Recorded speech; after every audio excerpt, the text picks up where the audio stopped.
We're just secreting ideas. And They're flowing out of us uncontrollably. We actually can't stop, and we'd really appreciate the help if you could help us stop. Not almost famous, yeah. Not almost famous, yeah. Not almost famous with Alex and Christian.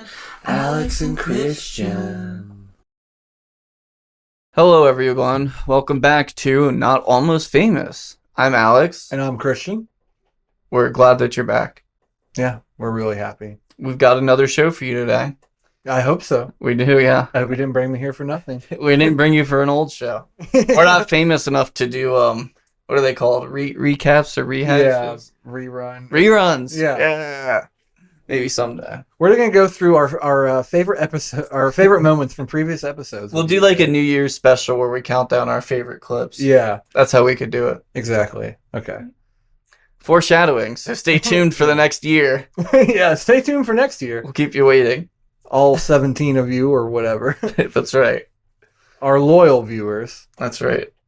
Hey, if all 17 of those people gave us $200 each, we could maybe do this almost for a living.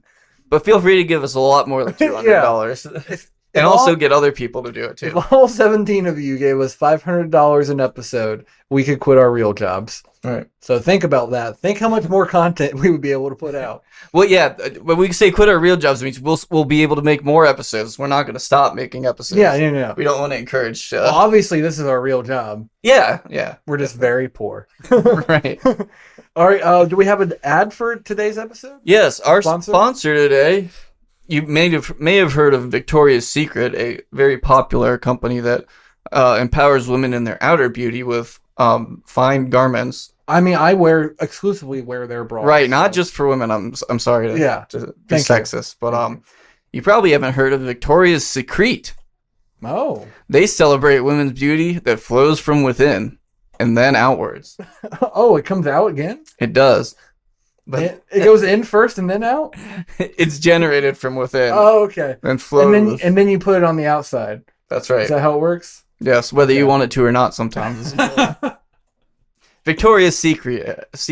I can't even say that word. Secrete? Secretion. Yeah. Victoria's Secretion. Victoria's Secretions.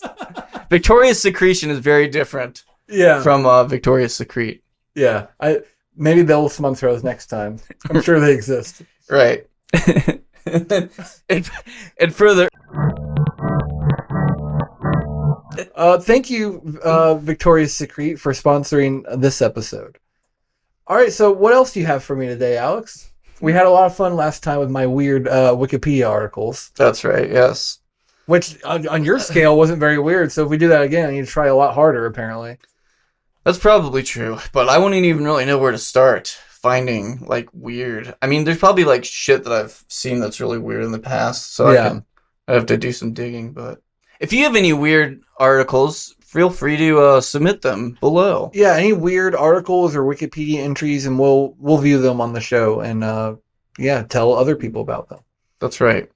Get your stories out, ladies and gentlemen. Yeah, your story deserves to be told, no matter how weird they are. On our show. Yeah. Don't tell it anywhere else. Don't tell anyone else. You fucking hear me? Speaking of stories, though, I've been hearing this thing about it's called the Alabaster crane method.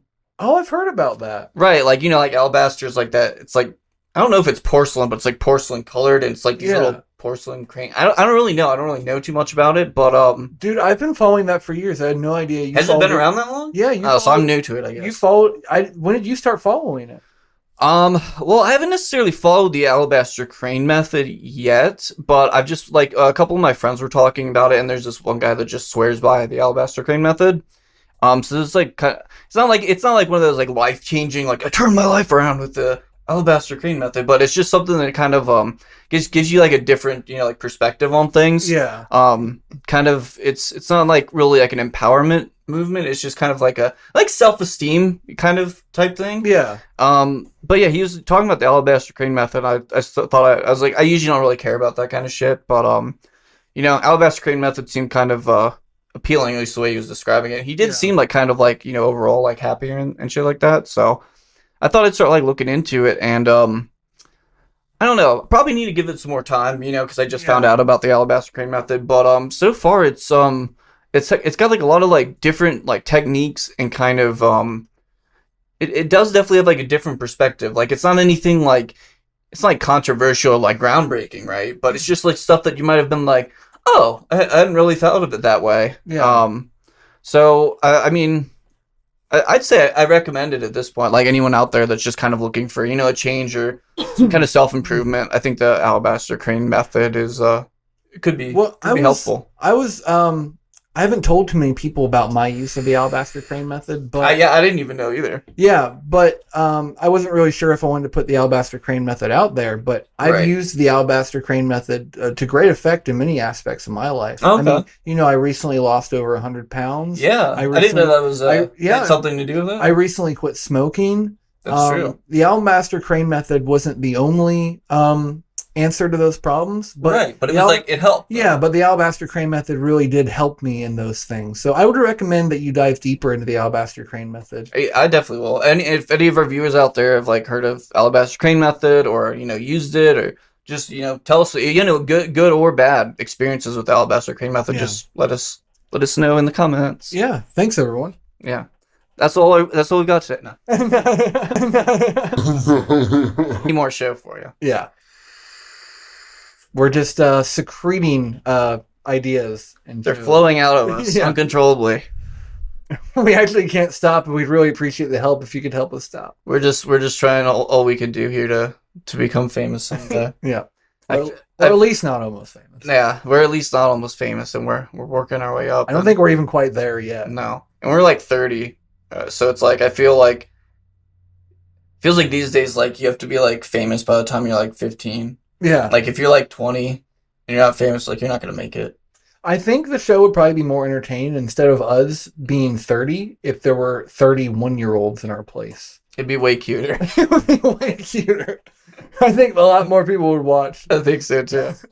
Yeah. I don't know. I feel like and you know, of course it's not true, like there's exceptions, and I remember I was telling somebody that, and they're like, oh, you're just like really negative, and you know, like Ken Jeong like didn't start doing comedy till he was like 50, and I was like, yeah, he used to be a doctor though, like it wasn't like he was unsuccessful, and you know, but it's like I get that, but you know, I feel like especially if you look in like music or maybe not acting so much, but especially music, like all like the bigger artists are all like in their 20s, like people like, look at all these like 20-year-olds and teenagers that are, it's like, yeah, well, that's when you have the time and energy to be into passionate stuff. Like when you're 30 like us, like, I mean, I feel like I would like to play shows again, like, you know, like metal or whatever, but I don't feel like I'd ever want to tour. Like I wouldn't want to get in a van and like travel around to all the shittiest parts in the country. I kind of would. Really? Yeah, that sounds like fun to me. It used to sound like fun to me, but now it's just like, I don't know. I'd rather just like I've kind of retained, TV at home. maybe I've retained my adventurous spirit a little bit more than you. I absolutely think you and probably most other people. You say you have a below average adventurous spirit? Yeah, because I think between the ages of like 20 and 25, as I was more adventurous than that's true. Too many. You adventured yourself out. I burnt myself out. Yeah, you know. I went hard while I was younger. But there are like creative endeavors. I agree that music is mostly a young man's game. Yeah, right. Exactly. But there are a lot of like creative endeavors that you can pursue, like regardless of your age. Like comedy is one of them. That's true. Yeah. Even comedy, I feel like is better to pursue when you're older, because well, okay, it's good when you're young because you can like it takes forever to build up a following. But I feel like the jokes I was writing when I was like 20 and shit. And not when I say I feel like, I know, because I just, the other night just went through and reread some of the, like my first stand-up act. I was like, this is like not fun. I thought this was hilarious at the time. Yeah. You know, so it's just, you know, because your taste changes stuff too, but you know, the longer you do something, the better you get at it. Yeah. So I guess it's like that with music too. Like most people's like first out, well, I want to say you would think that most musicians get better over time. Yeah. The more you do something and practice with comedy, I think if you have like more of a base of life experience, the more you have to work off from. Absolutely. So I think it definitely does help. Like, because what did I really have to talk about when I was in my 20s? Just farting. Yeah. Dicks. Just dick and fart jokes. Yep. Now I have like which are still hilarious, but now you can actually make funny ones. Now I have actually 10 extra years of life experience to build upon for 10 extra dick and fart 10 extra years of dick and fart jokes. And I think doing things like this, like podcasting and doing YouTube videos, like people get into this when they're 30s and even become successful. I feel like this is kind of the thing that when your like energy's dying down a bit, and because you have to start branching out, like even like rappers and stuff, they'll make like clothing lines, or they'll start producing, or they'll make alcohol, or like branching out into different things, because it's like, I mean, I don't know, you have to be very like fortunate or lucky in a way to be like doing music when you're like 40, 50 years old. I mean, I just saw Genesis in concert, and they're all like 60 or 70, and they sold out a stadium on a Wednesday. Damn. And like, so say what you want about Genesis, they're not one of my favorite bands. They're my dad's favorite band, and we went together, and I like a few of their songs and stuff, but it was still just impressive that like because they've been around since the 60s, and it's like there's not many bands that can sell out a show on like a Rolling Stones still do. Exactly. And that, but like when you think of like and they're in their 70s, and these are like huge, like nobody gets as big as these bands do. So it's like an anomaly to be like, everyone wants to be that famous or that big one day, but it doesn't really ever happen. Yeah, I don't think current musicians, or like even musicians in the last 10 years, are going to have the staying power of bands like that. Yeah, I think there's like a few here and there, but stuff does move quickly. I mean, people like, well, I don't know if like The Weeknd or whatever like is fucking huge now, and I mean, I think he deserves it and all that stuff, but I feel like he could be a person that's still around in like 10 or 20 years just because of how. But will The Weeknd be able to sell out a stadium on a Wednesday in 20 years? That's I know he's selling them out right now. Will Taylor Swift or Taylor Swift is someone who she could be 80 years old, and you think she's like one of the best selling artists of all time. Like all of her stuff now still even sells like #1 breaking records. Well, she also kind of has like a wide variety of music, so she could more transition back in the country thing or whatever as she gets older. Yeah, do more like a folk country type thing. Yep.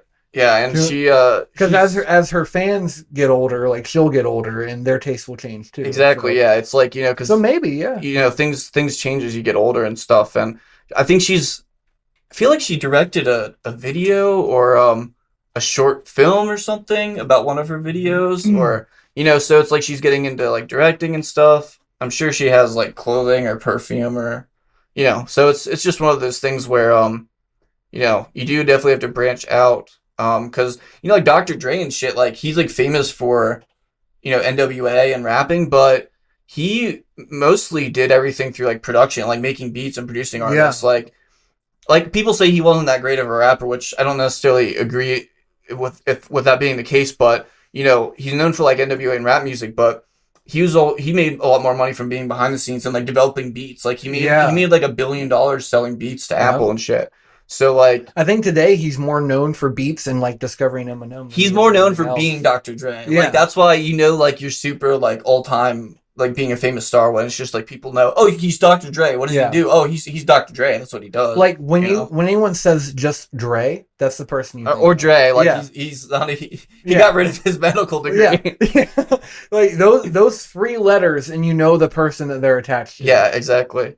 Yeah, and then he played the Super Bowl this year, and it was pretty fucking intense. And last year, The Weeknd did the Super Bowl too. And like, The Weeknd's been around for like 10 years, I think. He was really big underground and stuff, but he didn't get really hugely famous until like a couple years ago.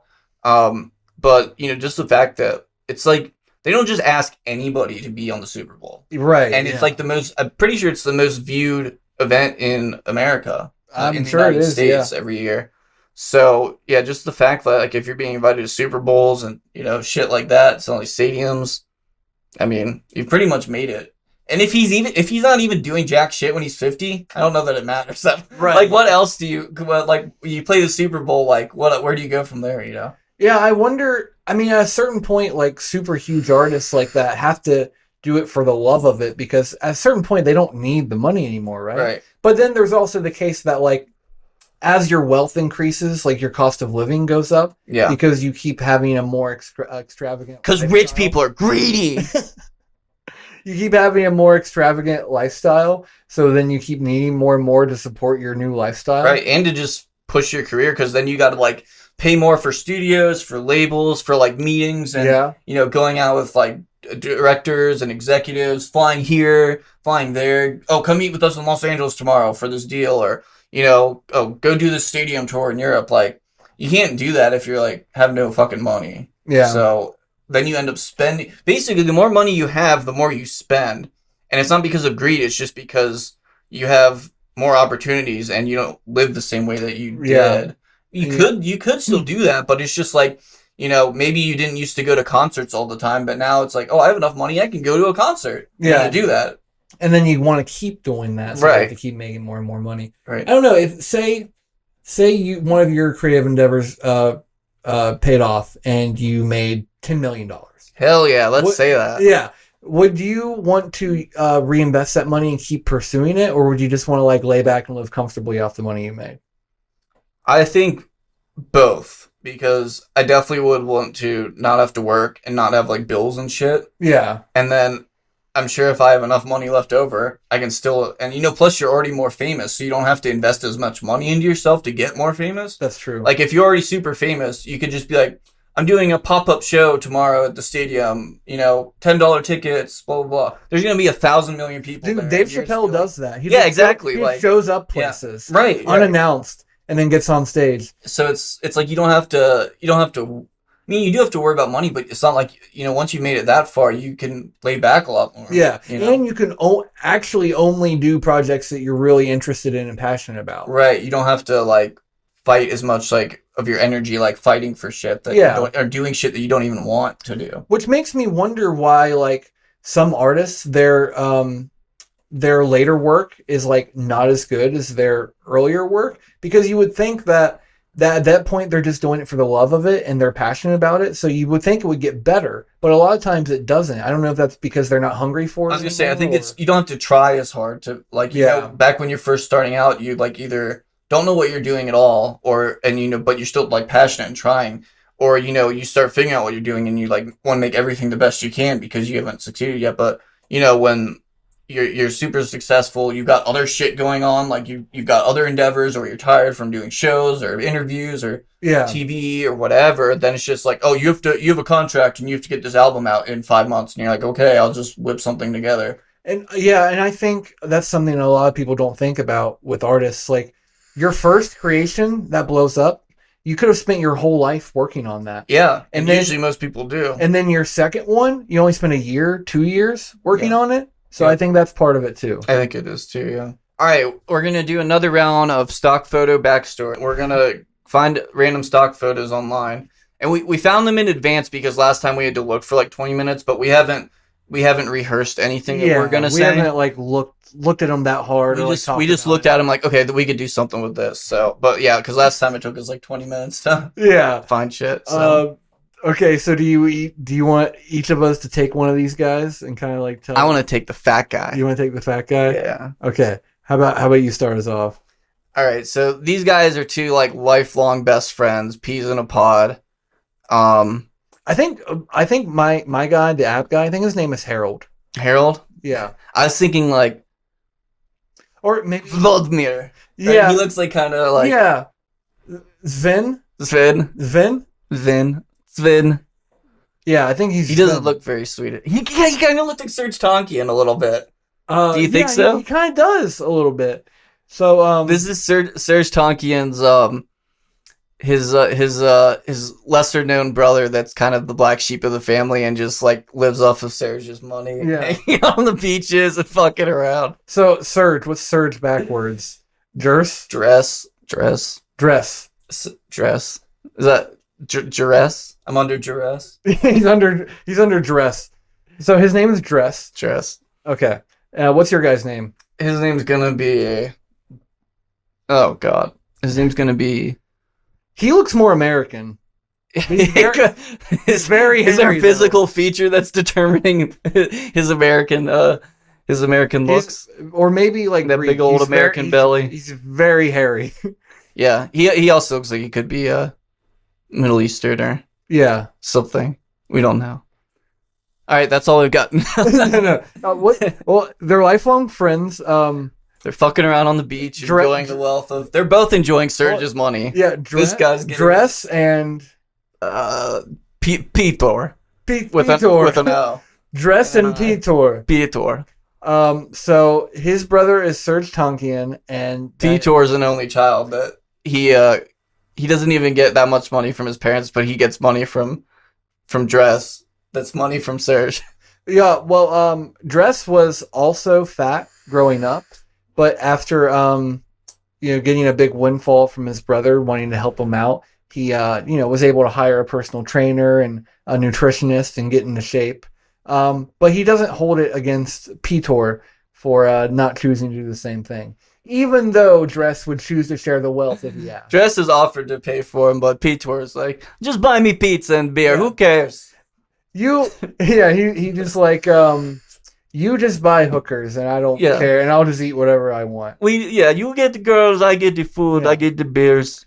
And Jres is he likes the game, so he doesn't want to pay for his excursions for nothing.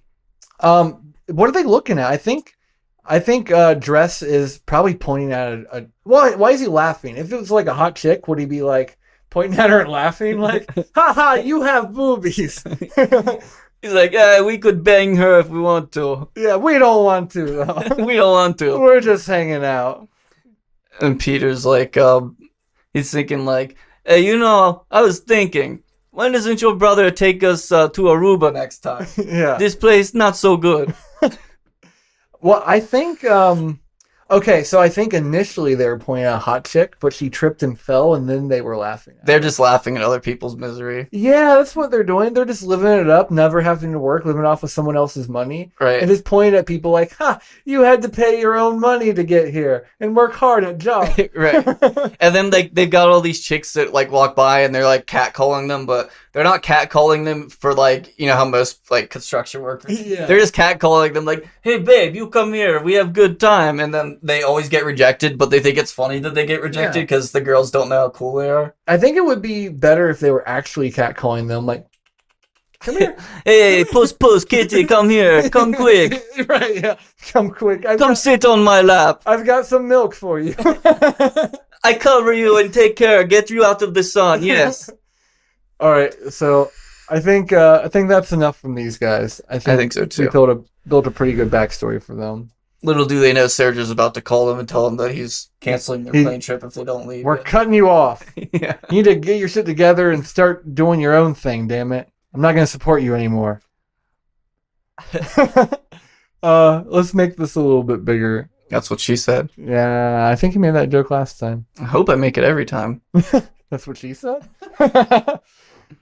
What you want to be the lumberjack or the hockey player? I've thought about this many times. Yeah. When I was a kid, like imagining what I wanted to be when I grew up, those were my two options.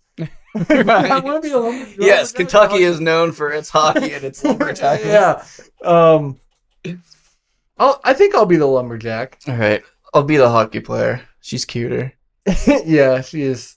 I can see why you would think that. So I think this is a job interview. It's like a job interview, and they go for the same job, but they realize one of them they both thought they were going to be a hockey player, or maybe it's like an acting thing. Yeah, that's one thing. Maybe it's an acting audition. Yeah, and they went for the same part, but they interpreted the roles like completely differently. Or they thought like, it didn't say we need a hockey player, but we need like tough person with outdoors and stick. Has some kind of stick. It was very vague. Yeah. It's like, we just need a tough outdoorsy person who's vaguely Canadian. Right. Vaguely Canadian. Yeah. She got the Canada leaf on there. I think Canada is known for lumberjacks, and it's like absolutely, and hockey, and that's pretty much it. So truckers right now. So they do love it. Yeah, truckers love it. Oh, that has cultural significance now. Yep, we're getting cultural in here. We're getting real cultural up in this motherfucker. Topical cream, brought to you by Victoria's Secret. So the looks on their faces is a little weird, though. They look like they're not expecting to see the other person here. Yeah, like they look kind of confused. Like, why are you dressed like a hockey player? This is clearly for a lumberjack role.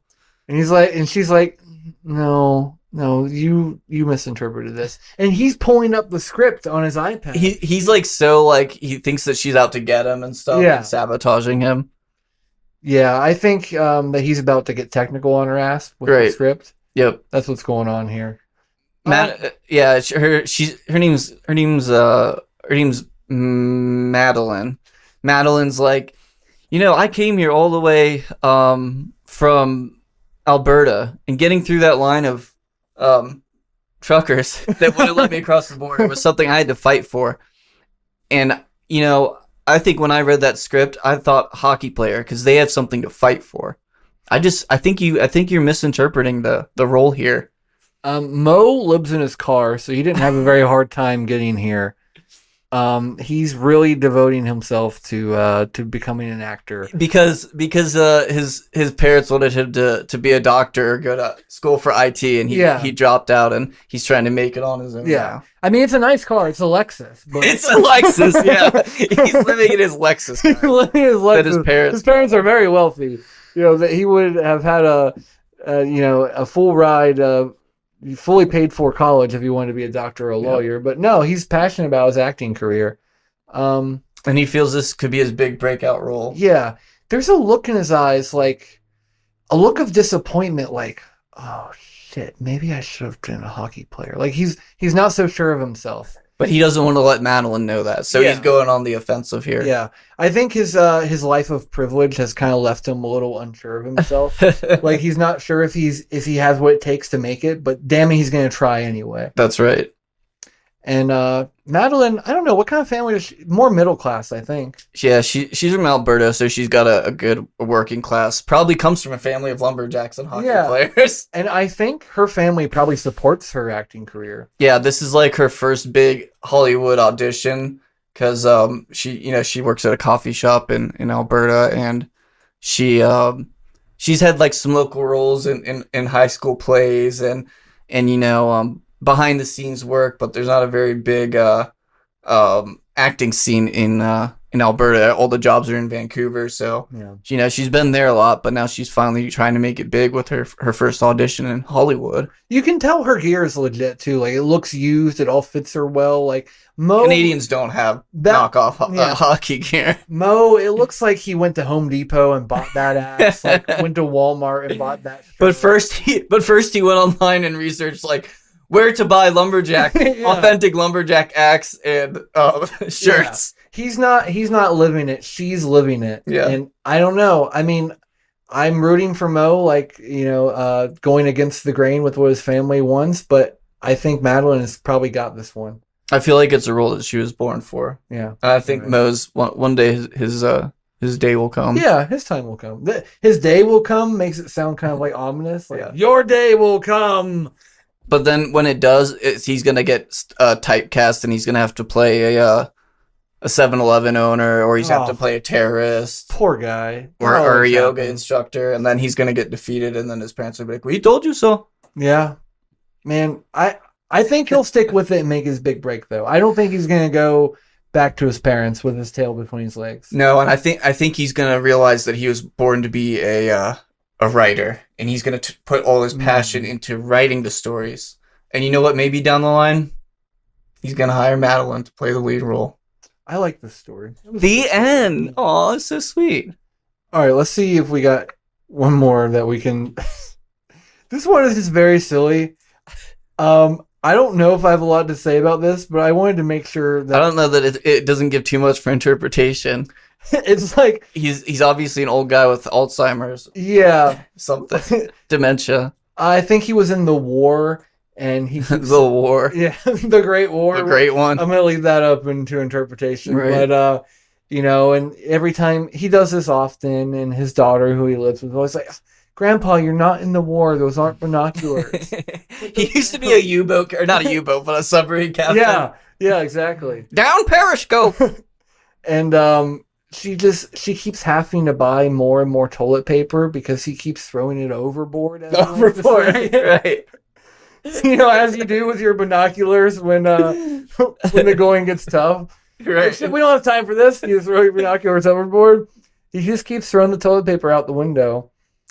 And The window of the submarine. during the toilet paper shortage, it was like a really big problem. He was excited because he had already stockpiled a ton of toilet paper. Yeah. And so he didn't really have to worry as much. Yeah. And then he started throwing out the window, and then his daughter got upset with him. But all the neighbors were happy. They're like, that old guy's throwing out toilet paper! This story is not as happy as our last one. No. This is kind of a sad story. But then Mo came out and said, we need you as the submarine captain in my new story.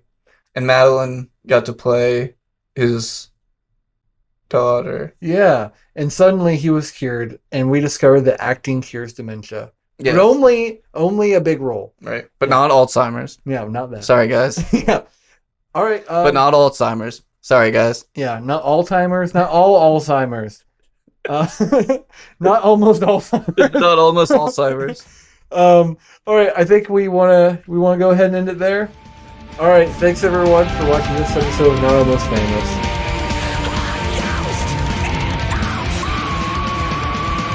Football